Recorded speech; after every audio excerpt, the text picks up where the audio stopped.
and then we'll get started.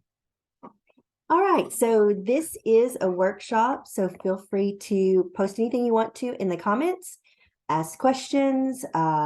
If you want to come off mute and ask questions live, you're welcome to do that too. So this is your workshop. You can make it any way you want to. So just want to let you know that I will be checking the chats to make sure that I catch everybody's questions as we're going through. So you are in the Relaxed Homeschool Planning Workshop where we're going to talk about adding enchantment to your homeschool. I'm going to go apologize because I woke up this morning with a sore throat and I think I'm getting some kind of cold. So I may be coughing and sneezing a little bit through this, and I apologize for that. But, that always happens when you have to do something live. Okay, so if you do not have your enchantment planner, you can go to hidethechocolate.com/enchantment and get it. Or I'm going to drop the link and you can pull it up there if you don't already have it. So that should be down in the chat. You can see that there. It will have a Dropbox link and you can pull it up and you can just follow along. You don't have to pull it up right now if you don't want to, but we are going to be using that in the workshop today. Okay, so what are we going to talk about today? The exciting stuff. So first, why are we planning in the middle of the year? It kind of seems a little strange to maybe start planning in the middle of the year when we probably started our homeschools a semester ago. So we're going to talk about that. We're going to talk about what is enchantment. So what I mean by enchantment might be a little different than your ideas of what enchantment are. How to add enchantment and how to plan enchantment. And then, of course, at the end, the question that everybody always gets is how do I avoid being overwhelmed by this? Because it can seem a little overwhelming when we start. So those are the things we're going to talk about. Before we get to that, hi, I'm Deshelle. So if you've followed me for a minute, you know that I am the owner of Hide the Chocolate, where I share about our adventures in homeschooling, and I help parents by giving them the tools that they need to make their homeschool enchanting, which is why we're here today. I am also the owner and publisher at Literary Adventures for Kids, where we take that up to the extreme. So it's a full language arts curriculum for preschool to high school that inspires kids to read great literature through the use of rabbit trails and a little bit of magic dust, which we're going to talk about today as well. Okay, I am also the mom of 3. I'm a relaxed Charlotte Mason homeschooler. When I say relaxed, that is key there. So you don't have to be Charlotte Mason to follow or to understand what's going on, but the relaxed part, that's the key. We want to remember that this is homeschooling on our terms. And so we don't have to follow anybody's set of rules on that. But I am the mom of 3. My eldest is in college and I have 2 high schoolers. We've been doing this since they were very young in elementary. My youngest says she's never going to set foot in a school. So we'll see how that goes. I'm also a former high school teacher. I'm a book addict and a chocolate junkie, and I'm having a really hard time because my New Year's resolution was not to eat chocolate. So I've already violated that a little bit. It's what, the 16th day of January. Okay, so how many of you would like to make changes in your homeschool this semester? I'm guessing if you're here, that you're here because you see that you want to make some kind of change. So feel free to drop in the chat if you want to, what kind of changes you would like to make, or would you just like to make some changes you don't really know what they are? Okay, so, and I'm never going to get this name right. So Atia, is that right? I am Deshelle, which is not a name that most people hear, and so I'm very used to unusual names, but yeah.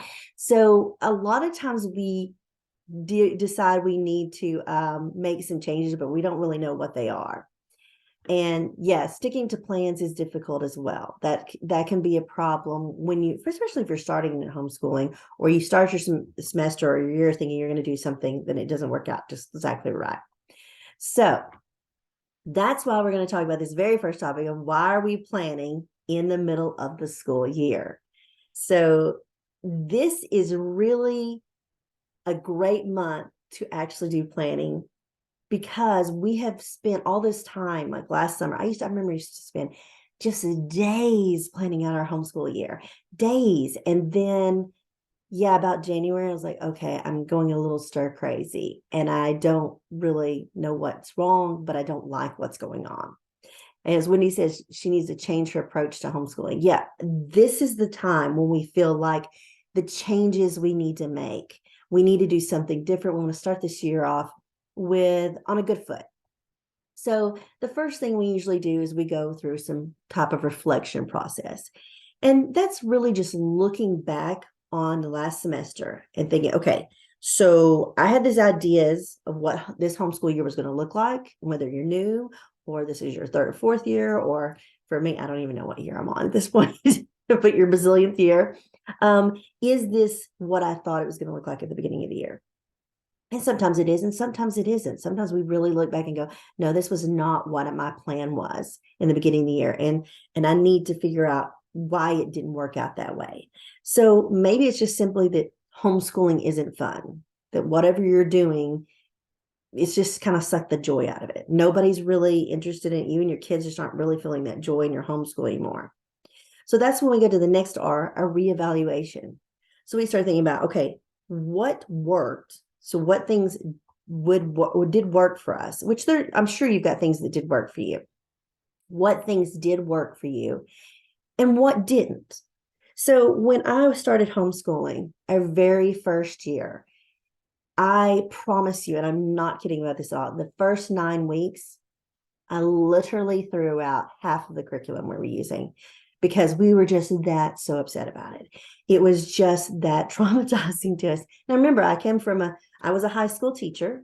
So I came from that background of wanting to put everything that I had done in a high school environment with my kids. And I did have one high schooler at the time, but my other ones were little and it wasn't working. And I had all these ideas of how it should look. And we were literally all in tears, not to mention the fact I was grading an insane amount of assignments for 3 kids. Whereas I don't even think I graded them much when I was teaching. So it just wasn't working out. So I literally threw away half our curriculum. That is a perfectly acceptable thing to do. Now, your budget may not like it, but it's perfectly acceptable to do that because sometimes you just need to take that really harsh break, make a really big change. And throwing out the curriculum is one of the ways to do that. Not the only thing, it's the only way to do it. So we look at renewal. After we've done the reflecting on what it looked like, reevaluating what worked and what didn't, then we look at the renewal. How can we make this the homeschool we want? What do we want to add? And for each of us, that's different because homeschooling, the fabulous thing about it is you can make it the way you want it. It does not have to look like my homeschool. It doesn't have to look like your neighbor's homeschool. It doesn't have to look like your mother-in-law thinks it should look like. It can be your homeschool, what you and your children want. So start thinking about how you could change your homeschool to make it what you want. Okay, new year. So we're going to start talking about enchantment. So I know this word confuses you. So if you're confused about what the word enchantment is, just, thumbs up or let me know. Or what do you think it is? Because what my opinion of enchantment is may be different from you. And like I said, if you followed me for a hot minute, you know that I talk a lot about enchantment. So yeah, joy. Joy is definitely one of the ways I describe enchantment. Oh, and I'm sorry you're not feeling that. That is exactly why we're having this workshop today, because I totally understand that. I totally get that. That is a feeling I felt. So let's talk about what is enchantment then. So like Tia said, again, I'm sorry if I'm butchering your name. It is about joy. It's that spark of joy. So when I say a spark of joy or a moment of creativity or something that is a splash of inspiration or magic dust, those are all fun words, aren't they? But what I'm just meaning, it's something that you throw into your homeschool to break it up, to change the monotony of it, to make it a little bit exciting. And when we're doing that, that's not something you do every day, because if you do that every day, it's not exciting, right? If your kid had a birthday party every day of their life, they would not get excited about their birthday. It's just as simple as that. So we want to add these little bits of enchantment in little ways. And we can do them in all sorts of ways. I mean, it can be anything that you feel might add a little spark of joy, a little splash of inspiration to your homeschool. So like I mentioned, when we got started, I hated our homeschool. My kids hated our homeschool. I thought it was going to be all fabulous. And then I just threw everything out and said, okay, we're going to start all over. It still didn't get great. I mean, we got rid of the horrible, no good, very bad math curriculum. But it didn't get to that level of we were excited about homeschooling. And it took probably another year or so before I started listening to the fabulous Julie Bogart on Periscope. So if you're new to homeschooling, you may not remember the Periscope days. Oh, those were the beautiful days of homeschooling. We all got on Periscope and shared all the things. But she was sharing one day, and she basically said, do what you want to do. Add some fun things to it. Your homeschool is your homeschool. It's nobody else's. And I didn't feel like I had the freedom to do that before. I feel like I had to follow these set of rules. You understand, I come from a background where my parents were both teachers. I grew up in the school system. I was at the school even when I wasn't in school. You know, I was there with my parents. So I was totally ingrained in the school system and how you do things. But I also came from a time where we did have more arts and fun in school, and it seems to have gotten a lot less of that now. So when I got this permission slip from Julie that said, you can do what you want to do, it was so exciting for me, because I realized, okay, one of the things that we really love to do in this house is have crazy birthday parties. I don't mean necessarily crazy expensive. I mean crazy, like take 3 hours, you do some kind of wild adventure, and the kids are completely consumed. And I had to get every cousin and sister and sister-in-law to come help us do it, because it was that kind of a fabulous birthday party. That's our big thing that we did. I mean, I don't even buy my kids birthday presents because it's the birthday party is the present. But I realized I could add that to my homeschool. That could be a part of my homeschool. And that was so freeing, because I was like, this is something I'm good at. This is something I can do. So I could add that to my homeschool and have fun. Now, that's not necessarily something that you're good at doing, and that's okay. You don't have to add the same thing. So that brings me to my next point, is we need to make sure this works for everyone. So the biggest part of the overwhelm is when people start saying, oh no, I can't do that. I can't throw a big giant party school like you do, Shell. And that's fine, because you know what? I can't do cooking. I mean, I can cook. I cook for the kids, you know, but I'm not one of those people that enjoys cooking. In fact, I detest it with a passion. I have to get HelloFresh just so they send me all the stuff, and then I just do it, because I literally detest the whole cooking process. My mother was a home ec teacher, y'all. She loved to cook, and that's probably why I hate it. She was so particular about it, and she's such a really good cook. I hate it. So in the beginning, I thought, oh, we're going to have these fun things. We're going to like bake all day, and we're going to have so much fun in the kitchen. No, I hated every second of it. By the time it was over, I was ready to kill people. Everybody was upset, and Dad would come in and be like, what's going on? Oh, we cooked today. So that was something I could not do. And I'll tell you how we got around that. But I realized that was something I was going to have to completely leave out of my enchanting thing, was the cooking part. It wasn't going to happen. And it's kind of funny that now we do book clubs in our homeschool, friends. I'll get it out in a minute.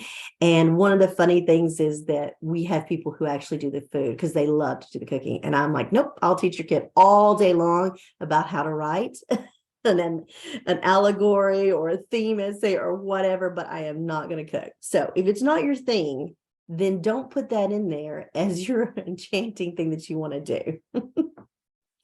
So next, it can be simple or it can be elaborate. Now, I know I've talked a little bit about we like to do some big event things. That is fine, but you can't do big event things often, because one, they take a lot of your time. And two, they take a lot of planning and organizing and getting people together to do something elaborate. So you can just have simple things like, for example, Milkshake Monday. hey, it's Monday. We're going to go out, grab some milkshakes, sit at the park, read, do our science, whatever. Or it's math and muffins. Today, mom picked up some muffins because I didn't bake them. And we are going to sit and we're going to do our math, which I know stresses everybody in my family out. I don't understand it. I love math, but they hate it. And we're going to eat muffins while we do math. It's going to be simple, something simple like that. Candles and copy work. Just if you're doing your copy work, just light a nice candle that smells good and sit it next to them as they're doing the copy work. Something simple like that, just to add a little bit of fun. Think about a spa day for you. It's the little things that you do to that you enjoy. Like for me, quote unquote, a spa day might be, if it's at home, I'm just going to get in the bubble bath and I'm going to read a book. Okay, so what kind of little bubble bath type item can you do with your kids that'll make them, oh, this is a great fun day. We did something different.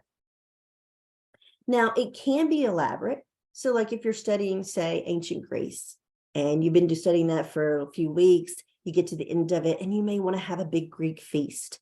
And you fix a lot of foods that are Greek. You might go buy some fabric and you wrap it around like a toga, get some leaves and make a wreath, whatever you want to do, and have a Greek festival. Invite your family over, friends over, whatever. And that can be an elaborate event, but you don't have to do those all the time.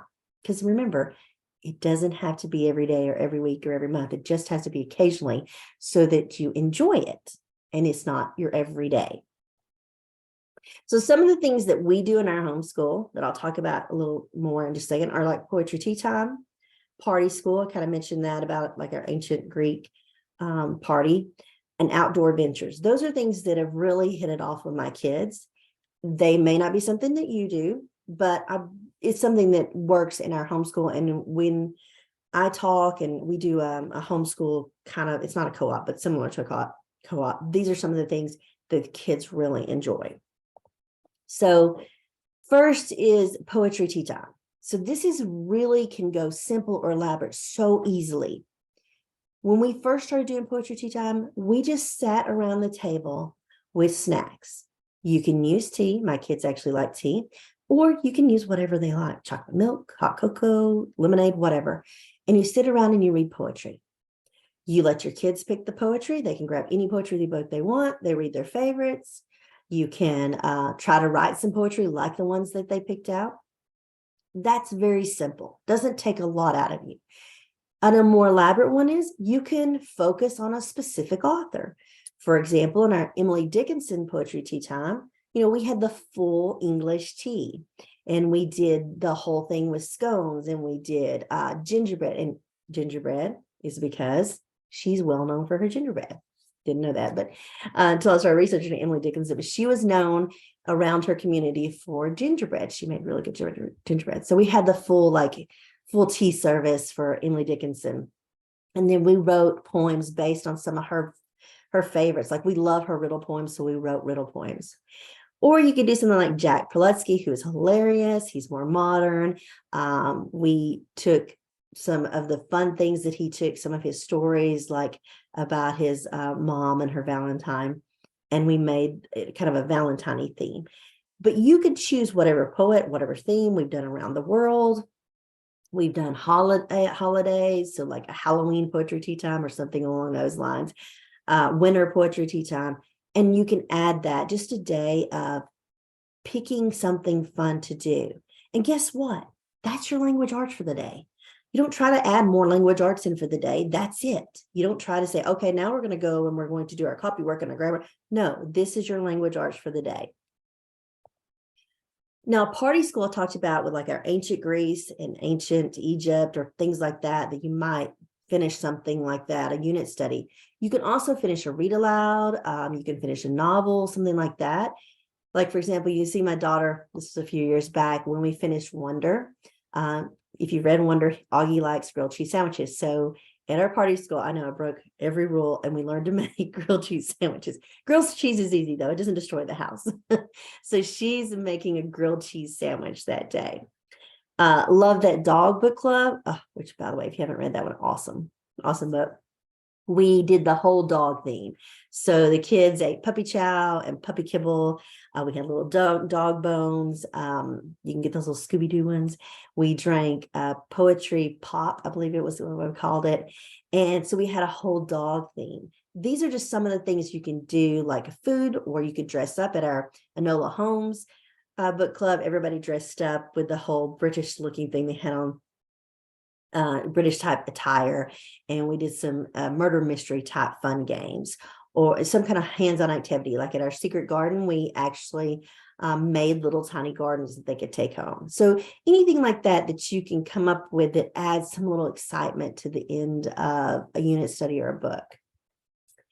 Outdoor ventures, so easy to do. If your kid likes outdoors at all, and even if they don't, because it's a good way to get them outside, is just grab a book and go outside. Now, it can be a nature book that's totally geared for like learning about bugs or whatever. And you can go outside and you could take your nature journals and you look for those bugs or look for those trees or whatever it is. Or you can take a book that's not a nature book, which I love to do, and go outside. So you can see that my daughter is drawing wildflowers that she saw out, because we took Fletcher and the Springtime Blossoms book out and we read that. And then she looked for springtime blossoms. When we had read the Backyard Fairies book, this is the other daughter, but we made a little fairy garden out in our yard. So things like that you can do that just is like grabbing a picture book, and you don't have to make it an elaborate big deal. Go out, look in your books and see what you see in the book that they talk about, and maybe see if you can go find that in your yard. Okay, some other ideas though. Maker Monday or Tinkering Tuesday. So that's basically, you got a kid who likes to do those kind of hands-on things. Real easy way to do that is to start with like a tinkering kit, like Kiwi crate or one of those type of crates, and just go ahead and have it in there, or just grab you a bunch of different things to let them start tinkering and playing with. Thoughtfulness Thursday or Mindfulness Day. So for ours, that's like a community service type event. So we'll go to Meals on Wheels and we deliver to the elderly. That's our Thoughtfulness Thursday. That's why we call it that, because Thursdays we deliver meals. Like I mentioned before, Math and Muffins or Science and Smoothies, just something very simple like that that doesn't require a lot of, forethought. You can just always run out for a smoothie if you don't have smoothie stuff. But, frozen fruit in the freezer makes a real quick smoothie. And then I love to do field trip days. You can call them Field Trip Friday. You can tell I'm a little bit into alliteration. Or journey days, or go out on a field trip. And again, this doesn't have to be an elaborate field trip. It can be something simple, like you're going to a local farm or a local pumpkin patch, or, or maybe there's a local historical thing nearby that you could go check out. So go out on a field trip day. Those are some simple ways to just add little, what I call enchanting ideas, but those little sparks of joy, things to break up your homeschool to where it's not the same old every day. Okay, so this is where I say pull out your enchantment planner. And if for those of you who came in late, I'm going to put it, it's in the chat, but I don't know if I can add it back. Oh, sorry, hang on. I did.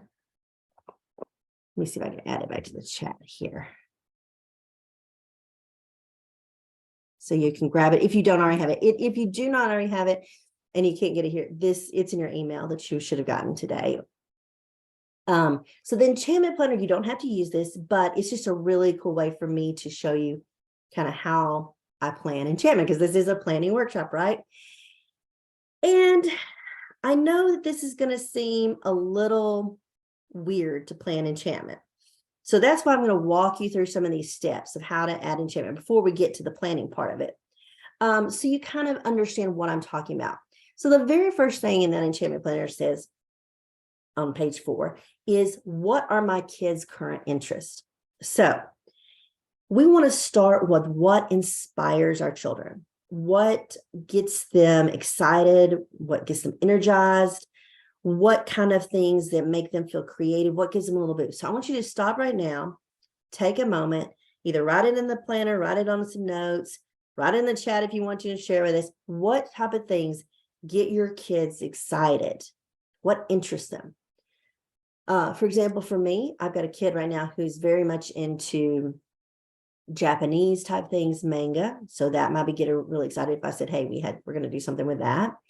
I have a child who's really into art. So art type things might be a really good thing to get her excited and energized. So just be thinking about those things. What are their current interests? And jot that down real quick. And I'm going to take a drink of water because my throat is killing me. For those of you who came in a little bit late, we're having, apparently woke up with a cold this morning.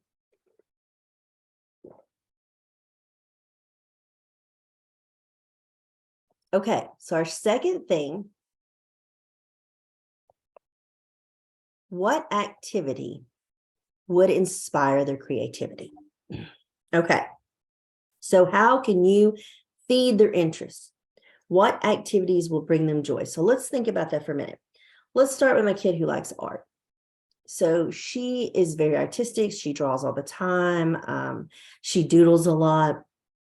So for her, maybe saying, okay, we're going to do an art project where we're doing chalk pastels that she does all the time won't be all that exciting. She does it all the time. But maybe if I change the medium and I said, okay, what about sculpting? Let's get some clay and let's do some sculpting. That might be something that intrigues her and gets her interested. If you have a kid that likes engineering, you might find a coding kit or something along those lines. If you're a child that's really into movies, you could try writing a script and putting on a mini movie. See if you can get them to film it with their phone. You could throw it in a quick editor or something and make a little short film. Anything like that that you can add. So jot that down. What can you think of that's something that might just get them a little bit excited for? And it could be anything. You just jot down all the things that you can think of, just brainstorm, just brain dump it on there. And they can be crazy, like there's no way we're going to be able to pull that off, to very simple. So just trying to jot in some ideas there of what things you think might feed their interest. Okay. Let's go to the third one. Got these ideas. We know what our kids' current interests are. You know your kid. You know what interests them. Okay, so now we're going to talk about what can feed their interest. What kind of ideas can you come up with that might be exciting for them? Now let's go to what does this require of me as the teacher?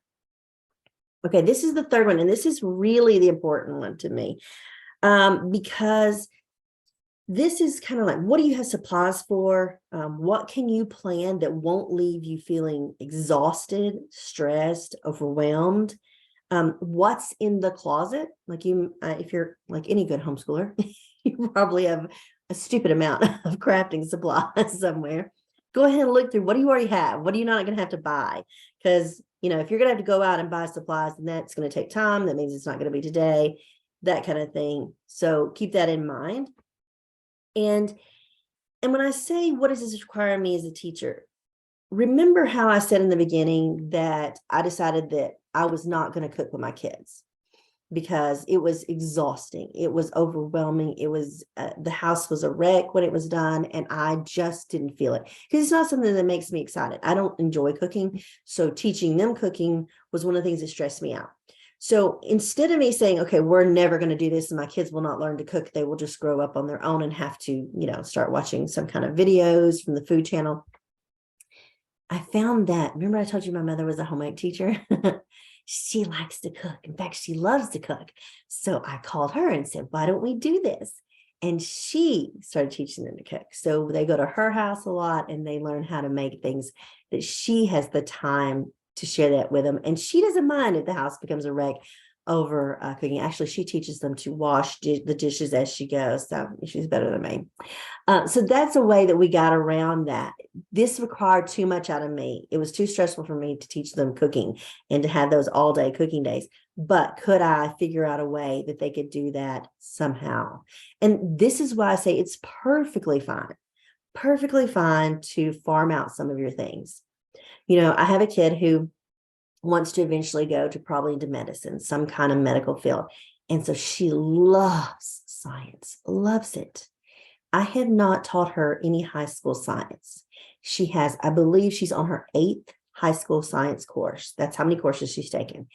And she has done most of them through a local school where she just goes there one class. And like right now she's in anatomy and physiology. there's no way I'm teaching anatomy physiology. That gets her excited. She loves the whole idea of that. She loves the whole experiment. She loves dissecting things, all the stuff. That does not get me excited. So that's okay to farm that out to somebody else. So think of things, how's it going to make you feel as the teacher? And lastly, jot this in, when does this work for your family? So look at your calendar. How is this going to fit into your schedule? If you're looking at this week and it's a crazy week, and you got a holiday in here, I don't know, we're doing a 4-day week and we've got all this stuff going on, and we're supposed to meet with our homeschool group on this day, and then this day we're supposed to be running to ballet, and then this day we're supposed to be running to archery, and it's a crazy week, then this is probably not the week to add your big elaborate enchantment in there. Now maybe you could do math and muffins, but I don't think you're going to be able to do a party school on a day that is in the middle of that kind of week. So kind of look at your schedule and see, how does this fit in? When does this work for your family? Sometimes you don't plan these things. Sometimes you just run down a rabbit trail and it becomes the whole day. I remember my sister-in-law, when she first started homeschooling, she started much later than we did. And she started during COVID, when everybody starts during COVID. And she started homeschooling, and she told me one day, she said, I've done nothing all day. We've done nothing. And I said, what do you mean you've done nothing? And she said, well, we were reading this book and it had talked about bees. And so she said, then we went on this thing, we started looking at bees and all the different type of bees. Then we went outside and we looked for bees, and then we drew bees, and then all this stuff, bees. And it was just a whole day of bees, and we got nothing done. Jennifer, no, that is not what happened. You just spent an entire day feeding your child's interest, and he's going to remember so much about that day because you made all the connections. You made it visual, you made it audible, you made it tactile, all the different connections that he needed to remember that day.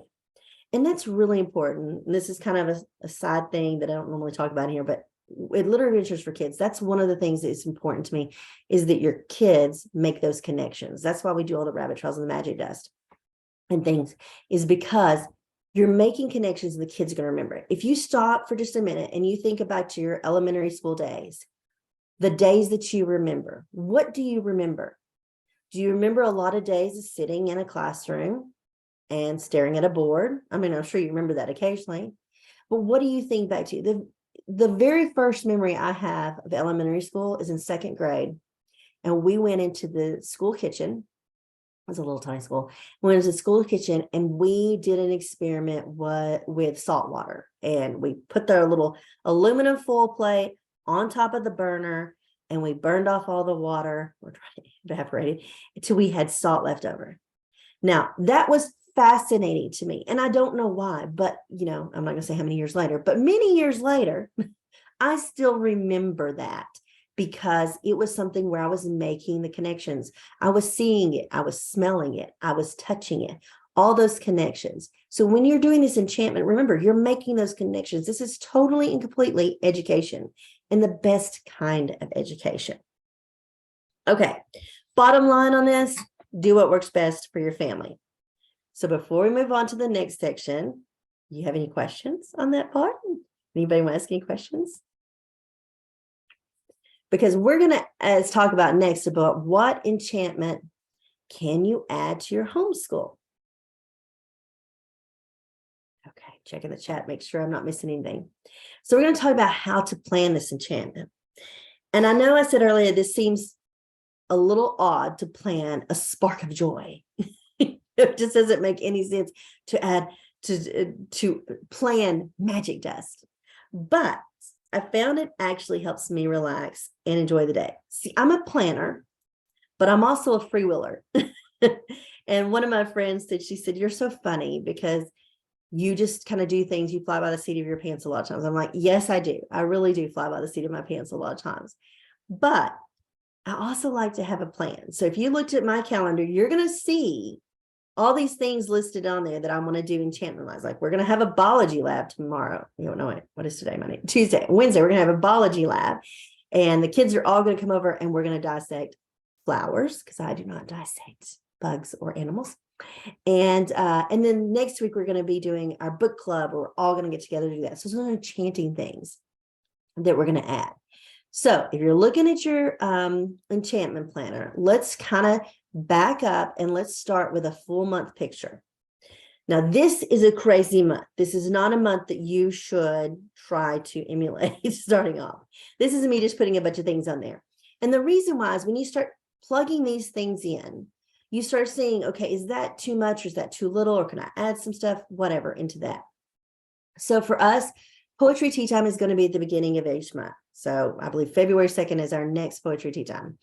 And so that is going to be something I'm going to plug in, because that's kind of a deal. It's not something we do with just our family. We do it with other people, and I do it virtually. So there'll be kids that are going to come in on Zoom, and I'm going to have to be prepared for that. We're going to have to talk about that specific author, where I'm going to have to know the poetry. I'm going to have to know the background. I'm going to have poetry ready for those kids to learn.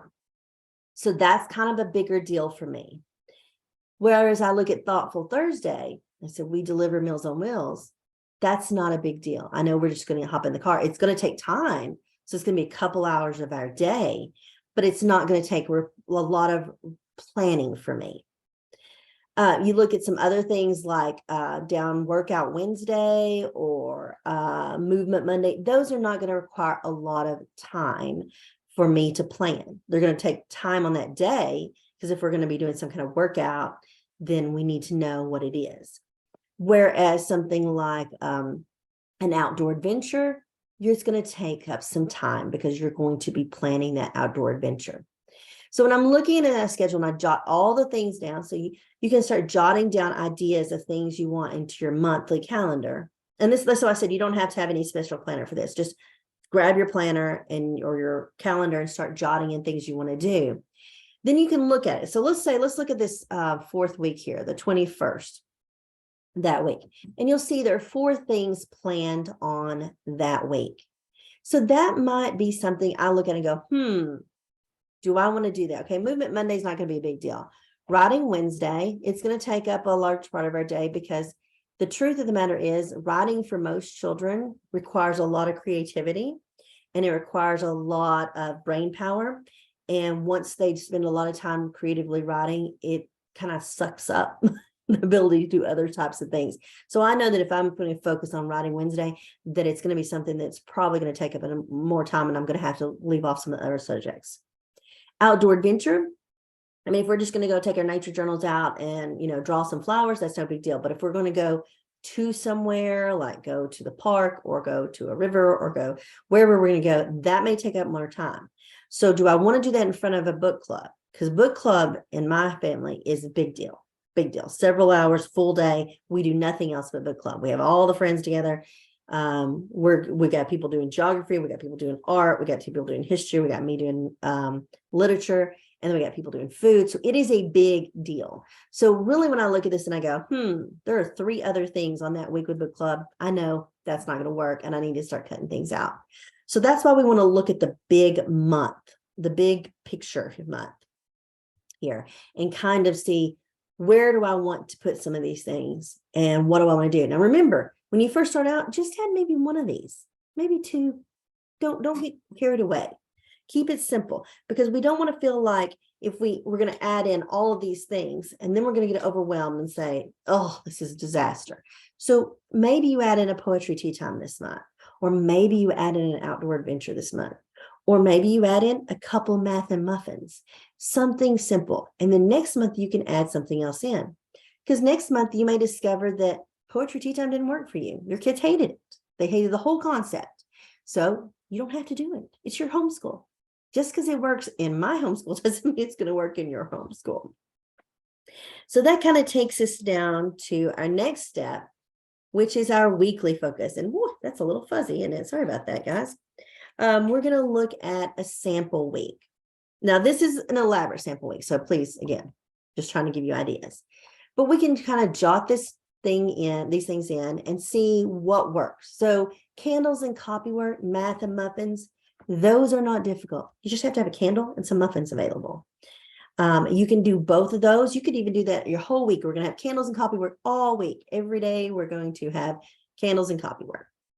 Or every day this week we have math and muffins. Or you just do that this week and then you don't do it again for another month. It's simple as that. You put your poetry tea time in there on Tuesday, your book club on Wednesday. So this is not actual book club on Wednesday. This is like, hey, we got to finish the book because next Wednesday we're going to have book club. So we need to make sure we have that book finished. So let's jot that in there. Thoughtful Thursday, like I talked about before, our community service. And then Friday, you might have Friday free write. Friday free write doesn't require a lot of planning. It is literally sit down and let your kids write for an extended amount of time. And that depends on your child. So I would say like 5 minutes for your beginners, no more than 15 minutes for your high schoolers where they do free writing. And if y'all have questions about what free writing is, I can explain that. But that won't take a lot out of our day. A science and smoothies, definitely not going to take a lot out of our day. But hey, we're going to learn some science. We're going to go and make some smoothies, and then we maybe take them back and sit down with our biology books and read and do smoothies. So this is kind of your weekly plan. And it's great because you get to see what you have on the plan, and then you go, okay, now do I have these things available? So does this mean that, okay, on Sunday night, I'm going to make sure that I have muffins? Yeah, because Monday you're going to do math and muffins. If I don't have muffins, then this is going to become Tuesday's math and muffins or Wednesday's math and muffins. Do I have things for smoothie? If I don't have them, then I need to get them. So the really cool thing about adding enchantment is you're adding a little surprise of joy. The kids don't know what you're doing. So if you planned math and muffins on Monday and you realize you don't have muffins, then just don't do it. They don't know. You're not going to share it with them beforehand unless it's something big, like you're going on a field trip or something, but you're not going to share that information. So that's why it's exciting. That's why it's just a little bit of fun. All right. So anybody comments or questions here? I'm being awfully quiet. Okay, we're going to move on to the last slide, and then the last few slides, and then I'm going to I have some questions from people who dropped them in before that couldn't make it today. So the last thing I want to mention is overwhelm, because a lot of this I know feels very overwhelming. And this is why I say I didn't start with all the stuff that we do now the very first year in homeschooling. In fact, my homeschooling the very first year was extremely boring. It was very boring until I realized we could start doing fun things. And we started with us, it was book club. And we just invited a few kids over and we had book club. And it was so much fun because it was different. It was still school. We were doing educational things. We were making all those connections, but we were also making friends. My daughter at the time was, I guess, going in middle school. I guess that was about 3 or 4 years into school. And she didn't know a lot of the middle school age kids. So this was a great social thing for her to get to meet some other kids. She's still friends with them now today. They're about to graduate from high school. So just choose one thing. Like I said, ours was book club. Yours could be something else, something totally different, whatever you're into or whatever is comfortable for you. And then be really flexible, okay? Very flexible, because this plan needs to change with you. It needs to work with you and your kids, both of you. A lot of people just talk about, oh, we need to do what's best for our children. And absolutely, I agree with that statement, except for the fact that what is best for your children a lot of times is what's best for you too. So keep that in mind. If you're going to be like me, the crazy mom who got really upset every time we tried to do cooking with the little kids, then nobody's getting anything out of that. You're miserable, they're miserable. What was the point of it? So make sure it's something that works for you. So be very flexible, that makes sure it works for you, but also be flexible with your time and realize that this doesn't happen today. If the enchanting copy work and candles doesn't work today, then that's fine. Do it tomorrow, do it next week, do it next month. If you can't ever find a candle that works, just don't do it. It's as simple as that. Pick something that helps you to make it a joyful moment, but isn't a stressful moment. And then lastly, I want you to remember the goal, because our goal here is to find something that you enjoy, that your children enjoy, and you want to let your children's interests guide you. So let them help you, lead you into the path that you want to take. Okay, so that's pretty much everything in our planning workshop. And now's the time where you can spend some time asking questions. So the chat is open. I hope everybody was able to get their email and get the planner. And so what are your questions? Now, I know most of you know me, so you can always send me an email, Dachelle, Dachelle, at Hide the Chocolate. If you have questions you want to probably ask me. You can also always, if you go onto our website, you can book a 10-minute like cut where we just talk conversation, or if you want a longer one, we can do that too. But I'm happy to answer any questions that you have privately if you don't want to. So thank you for learning some ideas. Yeah, coming up with the ideas is a hard part, especially because we get this idea a lot of times, especially for where our society is so based on like Instagram type things, where we're seeing all these elaborate things that people do, because people don't take a picture of their kids doing copy work with a candle or eating muffins while doing their math, but they do take pictures of elaborate things. And I'm guilty of that as well. I rarely post on, Instagram unless I'm posting something that we did that I thought was really awesome. So you get distracted with these whole elaborate ideas and think you have to do those. So that is really important to remember, that you don't have to be that elaborate. You can be very simple. Anything you add to your child's education, the homeschool, to make it a little more fun is simple. Okay, I feel so guilty leaving stuff out when we add in fun. How do I get over that? Oh, that is a good one. Okay, let's go back to my sister-in-law who felt guilty that day because she said we did nothing. The great thing about homeschooling, now I know we have a lot of rules that we have to follow when your kids get into high school and things like that. Like I said, I have 2 high schoolers and one's already graduated. So I know there's certain rules we have to follow. But one of the things I always back up and look at is, did they learn something? Okay. So maybe today we have on the list, I got a kid that's supposed to be doing algebra, a kid that's supposed to be doing anatomy, a kid that's supposed to, all these things that we have on this list. But we have something enchanting we're doing. Now, maybe it's a rabbit trail that just pops up, or maybe it's something I have planned. It's still education. We're still learning. We're still making those connections. So as long as you can look at it and go, was this an educational experience for my kids? Did we learn something? Did we gain something from it? Sometimes it's just a day where you just made bonding. But most everything that I have done with my kids is educational. When I really step back and look at it, it's educational. We go to places and do different things. Every vacation we have just about is educational, unless we're going to the same place over and over. But we take that and I look at it. We went to Europe recently, and that was part of my kids' world history. My daughter said, what are we going to do for senior trip? So her senior trip, we went to England, and they're both doing world history. So that was part of their world history. And every day we learned so much because we were in a different country and we're learning so many things. So you have to just let that go. That whole idea of we have to follow this schedule. Who made the schedule? You did. Back in August, you said, this is what we're going to do. Let me tell you something. As a teacher, as a high school teacher, I never finished the book. Never, never, never. There was not any possible way for me to finish the book in the 180 days the state of Tennessee allotted to me, because those 180 days were never 180 days. There was days where we had all sorts of things going on, and they were pulling kids out of my class, or we were doing whatever, or there were snow days or whatever. So we never finished the book. Do not worry about finishing the book. It is highly overrated. Do what gets your kids excited. And like I said, with literature adventures for kids, that's one of the things we push, a really big deal, is making those connections. If you spend all day learning about honeybees, that's okay. If you didn't get your math in today, the math will come. I'm not worried about that. But you learned, and your child is going to remember that forever. They're going to have those things in their head because they made those connections. Okay, let me pull up the chat a little bigger. I lost some. What do you do during book club with your kids? It sounds okay. So book club is one of the, I lost my chat again. I tell you what. Book club is one of the most fun things that we ever do. And there's another one. My friend tried to start a book club and it just never took off. How do we make it up? Okay. So for book club, I've done it various ways.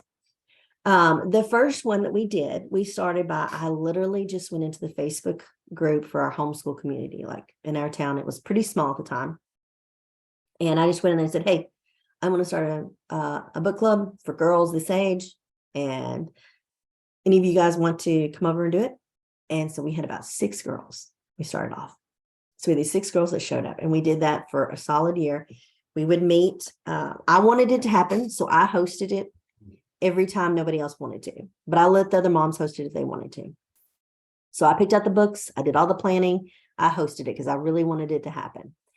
The next year, a lot of the moms got together. The next year, my youngest, who was early elementary, she wanted to do it. She said, there's no fun that her sister got to do book club and she didn't.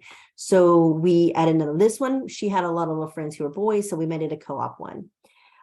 You can do either way, whatever you want to do. We had, oh gosh, we probably had 20 or 30 kids by the time that one settled, and we had to separate it up. So I just started inviting people that I knew that might be interested, and then I opened it up. Now we have what we call NAC, which stands for not a co-op. And we have to actually close it to where we only choose who we want to be in it, because it has gotten so big. Because people saw that it was exciting and fun and the kids liked it. The key is to keep pushing it. If people don't want to take over and do it, then just do it your year. Do it for a whole year. Keep inviting people. Keep doing fun things. One of the key things about book club is you don't want to do something where you are worksheets. The kids are not going to want to come to book club and fill out worksheets. We've had people do that and it's boring and they hate it. So we're not going to do that. So what we do is we have fun with it. So everything is pretty much hands-on. For example, okay, we're doing, last month we did, or the month before that, our high school did Little Women, and then we did, Little House in the Big Woods, were the two we did. So we actually did those together because they're the same time period. So the kids were learning geography and history of that time period.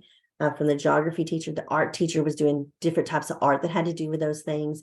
I was teaching allegories to the older kids. The younger kids, we were teaching more about biographies. And we did all these different things to put them together, but it was all hands-on connection. It was all making those connections for the kids. How do you handle having book club and a really heavy reading list? Okay, so your curriculum is what you let it be. Don't let the curriculum rule you. That is the key. So we have used Sunlight for our history curriculum, and I love Sunlight, but it is very heavy reading. So we do a lot of literature reading. And so sometimes I had to say, well, we're not going to do that. Now we've only used Sunlight for a few years, a couple times, but every time I've had to pull out books and say, we're just not going to read that because we don't have time to read that. I want the kids to really get into the story, to make those connections in the story, because that builds reading comprehension. Reading 50 books this year is not as good as reading 25 books and really making the connection.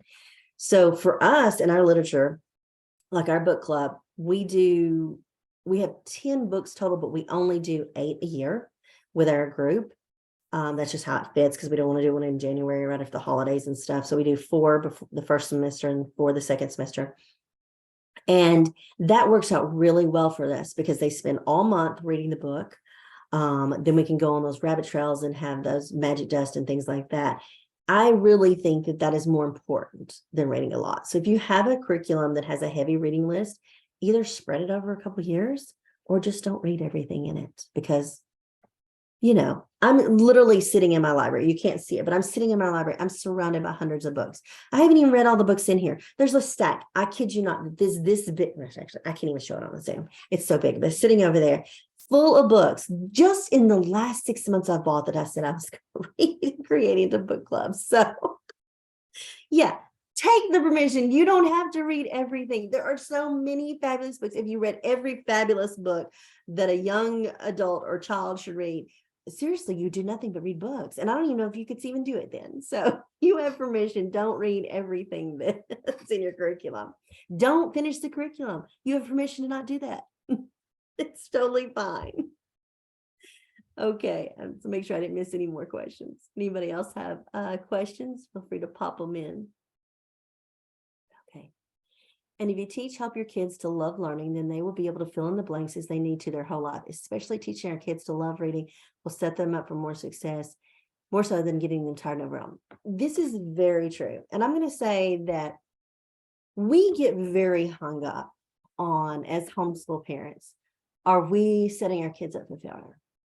And, I know there's homeschoolers out there who have set their kids up for failure, but I personally don't think they're truly homeschoolers. Those are just people who are neglectful. So I'm not even going to put them in a little bucket.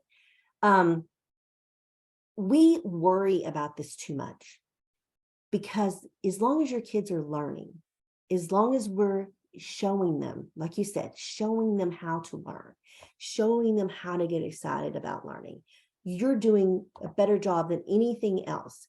For example, I bought an Airstream, not one that you can go out and drive around. I bought an Airstream from 1956 because I'm insane and you should never do this if you have no skills. So my husband and I have no skills on building Airstreams.